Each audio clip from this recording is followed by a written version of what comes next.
Anyway, what else do we have to go and see? So, Under the Skin, which is Jonathan Glazer's new film, he's the guy that made Sexy Beast, and an adaptation of a novel which was very, very well received. The story is essentially an extraterrestrial visitor comes to Earth to prey upon men, takes on the form of Scarlett Johansson, much in the way that, in Species, Alien comes to Earth and decides to look like Natasha Henstridge.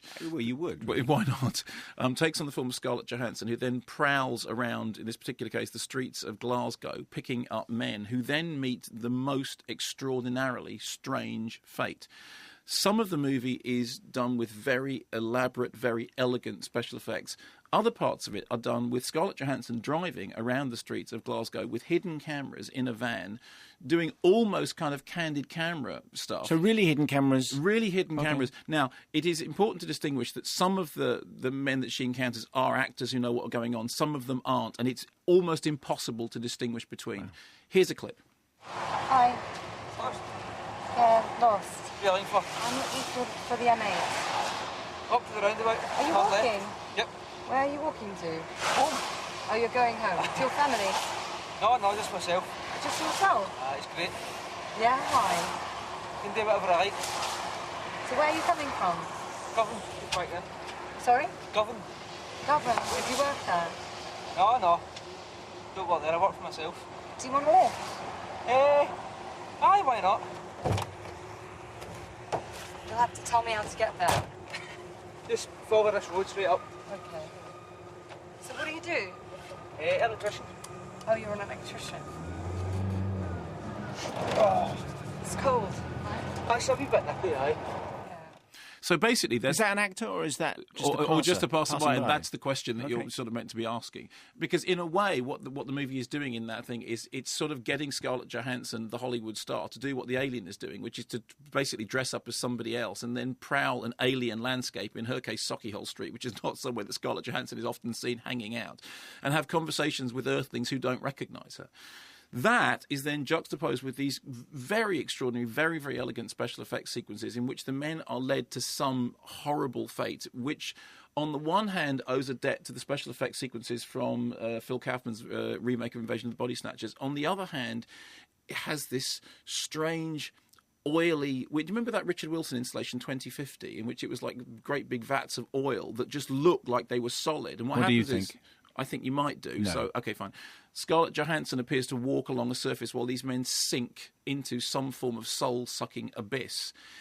So there are very, very different things going on in the film, warring elements going on in the film. And I think it is partly successful but wholly ambitious. What I like about it is the fact that it's a film that makes very few sort of concessions to mainstream popularity. It is a film with which the director struggled for several years, went through several screenwriters, several versions of the screenplay, and he has ended up making the film that he wants to make.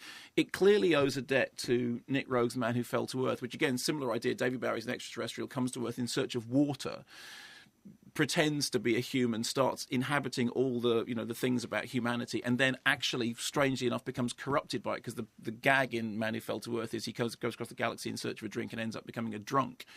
And so there is that bubbling along underneath. And incidentally, I think that Scarlett Johansson in this film looks not unlike Mick Jagger in performance, the Rogue and Camel movie. I think she does, yeah, and I think that's not entirely accidental. You've also got this absolutely brilliant soundtrack, which on the one hand has these strange sort of groaning sound design noises. On the other hand, has this wonderfully kind of edgy, sort of microtonal, strange, scratching music. It inhabits that world in which you can't tell the difference between the sound effects and the musical effects. They all sort of blend together in one kind of bubbling cauldron of strangeness. Now, having said all of that, my end feeling is that it's very ambitious and there are individual bits in it that work very well.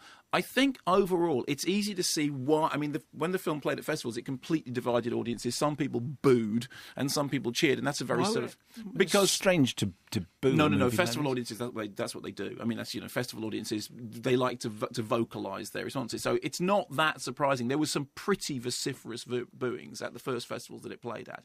Since then, other people have said it's a masterpiece.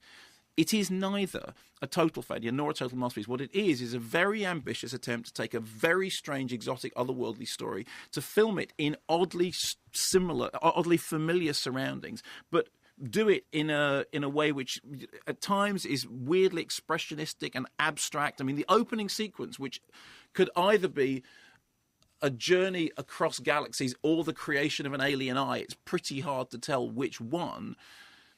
All of these things are ambitious and admirable. Personally, I don't think it all works. I don't think it all hangs together. And I think there are many people who will simply be bored by it or kind of frustrated by the why is Scarlett Johansson going around, in a van attempting to pick up people who do or don't. And are they? And there's a sort of distracting thing about it. You said to me, is that person an actor or are they a real? And that's kind of distracting when you're thinking, is that one of the people that didn't know that he was having a conversation with Scarlett Johansson, or is that one of the actors who did know? And I find that sort of bothersome. So I don't think it's wholly successful, but I think its ambition is very, very admirable.